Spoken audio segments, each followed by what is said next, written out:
ó ti bẹ̀rẹ̀ láìpẹ́ báyìí ọ̀yá bọ́ọ̀ ni kọ́ wá tani ọmọ bá ṣe tí ó wà mú báyìí bọ́ọ̀ ni ó sì dájú fún kámẹ́rà kọ́ wá eré ìyàtẹ̀.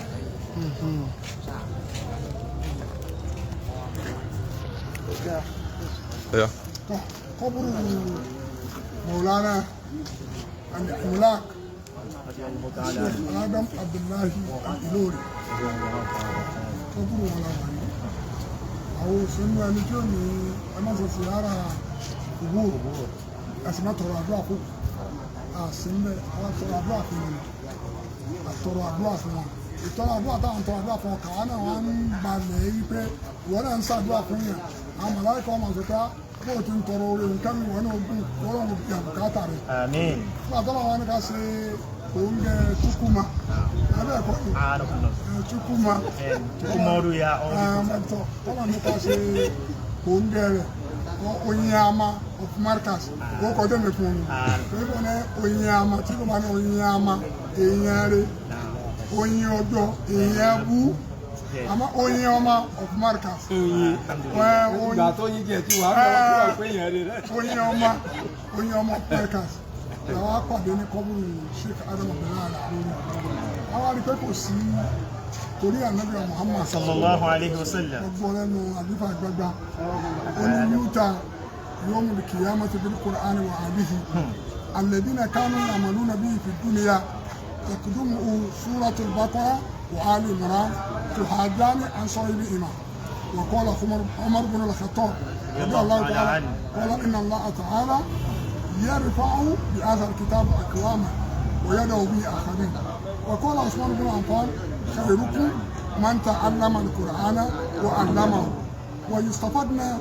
من آسه الأحاديث أن تلاوة القرآن هي أفضل الأذكار. هذا أيوكا من نور لا دار بل إلى روح شيخنا مولانا آدم عبد الله العلوري وإلى روح والديه آمين. تكوما طالب بمركز التعليم العربي الإسلامي فليتفضل مشكورا مأجورا من الله تعالى ليقرأ لنا ما تيسر له من أي ذكر الحكيم. أعوذ بالله من الشيطان الرجيم.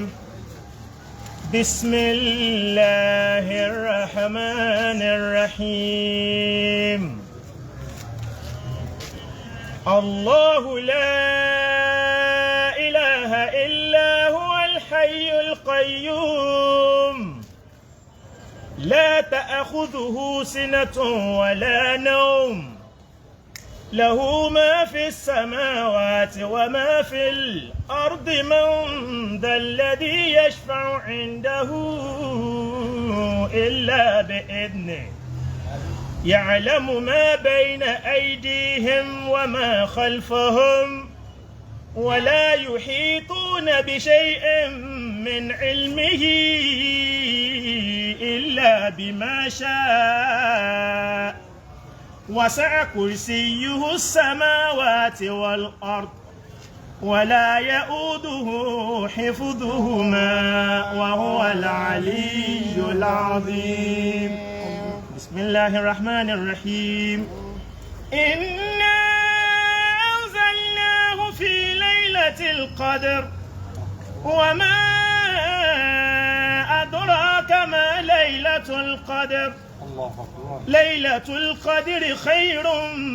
من 1000 شهر تنزل الملائكة والروح فيها بإذن ربهم من كل أمر سلام هي حتى مطلع الفجر. بسم الله الرحمن الرحيم. ولقد كرمنا بني آدم وحملناهم في البر والبحر ورزقناهم من الطيبات وفضلناهم على كثير ممن خلقنا تفضيلا. بارك الله فيك. لقد أوتيت مزمارا ní masamiri ali Dawud anabi lọ pírẹsì Abu Musa al-Ash'ari nígbà tó fi ohun dúdú kan àlùfáàníta anabi gbọ́ anabi ní àkọ́bí òtítà mizmara ní masamiri ali Dawud èmi náà rí rẹ̀ fún yìí o ọlọ́run kọ́ máa ba ohun náà jẹ́ ọlá títóbi rẹ̀ ọlá ìjọ kan ṣoṣo ọlọ́run ọlá títóbi rẹ̀ ara tí Sheikh Adamu dánù ọlá Sheikh Adamu pọ̀ wọlá nígbà tẹ́nìkan ròyìn ṣé wà Mustapha sọ́kúrò lóròyìn Sheikh Adamu wọ́n ní wọlá mi kíkí amúrú Ìlọrin fi Nàìjíríà balùtà àdáhù ilà àkìtọ́rí àlùmùjáwìrà kàbíní wà Togo wà Ghana wà sáyẹ̀lì làáj wọ́n ní farubama kọ́ balùtù عدد منهم في جميع الأماكن التي مررتم بها أو التي سوف تمرون بها. أنا أقول لك ولم يكفي الأمر العلوري في بلاد يوروبا وفي بلاد حوسة بل تعداه إلى قبائل الإيبو. الحمد لله. مما فيه شكوما. هنا نيومي. أنا أقول لك أنا لا أرى إيبو كوكو. mo sì gbọ́ yíbò bó ṣe ka Kùránì fẹ́ máa sọ ọmọ bẹ́ẹ̀ kí wọ́n máa wíwọ́ ìbá da yíbò lẹ̀ ni máa wí pé ohun rẹ̀ yí aná ọ̀tọ̀rọ̀ tó ntọ́ bá dùn yíbò ní yíbò pé ọ̀tọ̀rọ̀ tó ó dùn ó dùn dé gáyà nù ọlọ́kọ̀ wá bòun náà jẹ́ ọ wá ṣe chukwuma ní àpò àlálà ọlá yíyá jẹ́ bí ọlọ́run kò tún wá máa sálẹ̀ kéwú sẹ̀kẹ́ lómi ọgbà tàn jẹ pẹ̀lú òun yagibu salasa ayam yadulu yawma mbebe wa tó ń wá gbogbo gbà oore Sheikh Adamu ọba yóò bá gbogbo wa náà ọlá yíyá jẹ́ bí ọlọ́run nǹkan máa fi sí níbi kábàárì Sheikh Adamu Abdullahi rà lórí mo fẹ́ fi àwọn ọdún kóra wọn bí wọ́n bá jẹ́ olórí ìlú asconas àwọn olórí inna shakawa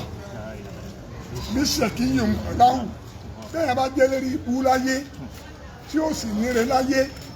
tí ò ní irúṣẹ́ Adamu láyé ẹ̀rì kò ní fẹ́ràn àbá ẹnìkan ò ní ní máa fọ́ máa bà lùtú tó máa fẹ́ràn Sheikh Adamu sí tó bá jẹ́ pé bá ní máa kò sí ẹnìkan ò ní ní máa láyé akí àbá wa.